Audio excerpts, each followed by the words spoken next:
But when you deliberately harm a community, and farmers are a community, and you cause harm to the extent that 400,000 of them have to commit suicide, this is genocide, and it has to stop. And I hope your networks will play their role to create another economy through a new solidarity. So fast forward to the 1960s and 1970s, a critical juncture in India's agriculture sector was the Green Revolution. And Dr. Shiva, for those that are not familiar, can you give a brief overview of what the Green Revolution was, for its benign name, and what its impacts were that were not so green? So, there was no green politics at that time. The word green did not mean ecology. Green was just a different color from red. And the Americans were very scared of red. So they just wanted a different name. The Green Revolution was not green. It was not revolutionary.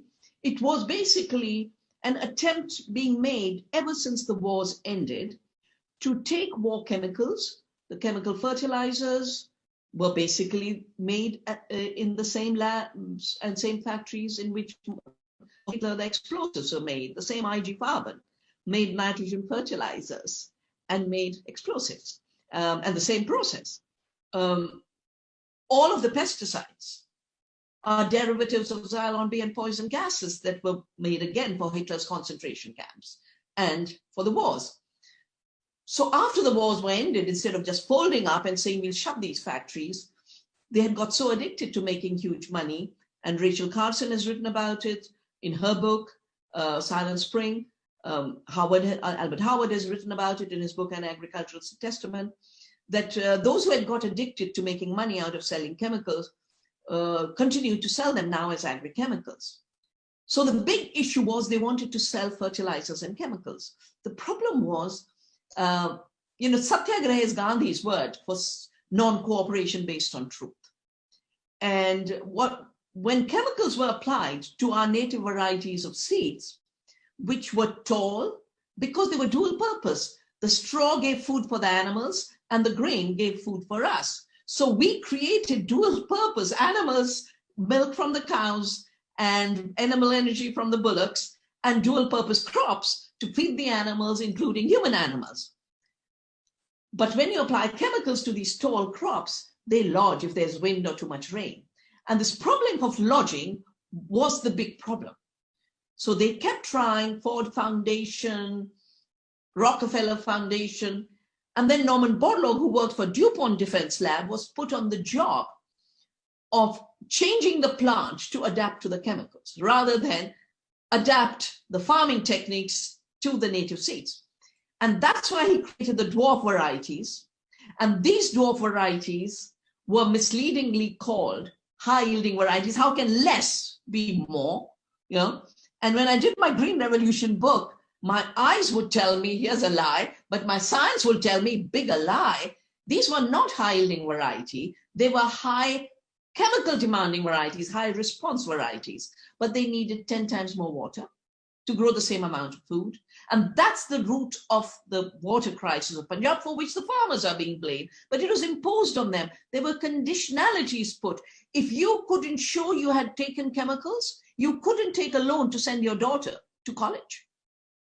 Credit conditionalities on the farmer, and on India, credit conditionalities from the World Bank. All of this also meant these short varieties came with mechanization, and just the top of the grain was picked up by the harvester, and the stubble was left, and they told the farmer, burn the stubble. And now they told the farmer, use your water, use the chemicals. They told the farmer, burn the stubble, and now they want to fine farmers 20 million rupees each for doing what they were told to do. So one of the demands of the farmers right now is this should not be criminalized. So the Green Revolution, what did it end up doing? And it was prescribed by the World Bank. It was conditionality. 65, we had a drought. The prices of wheat went up slightly.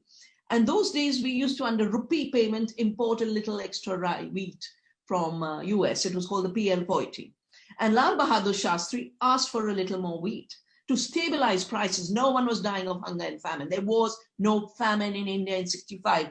I was in school and I remember. Prices rose up. Sugar was a problem. And the US said, sorry, we won't send you wheat unless you change your agriculture and use chemicals. And Shastri said, I will not experiment with such a large agrarian population. We can do it on a small scale, and if it works, we'll adopt it.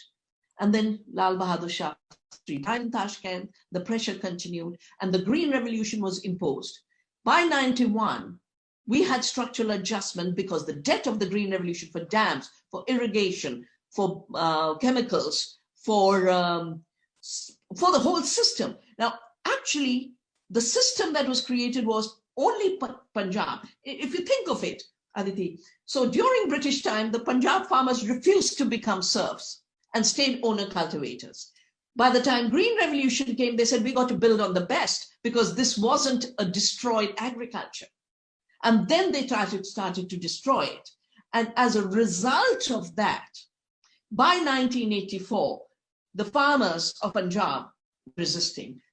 84 was a peasant movement. The narrative was changed, but it was a farmers' movement.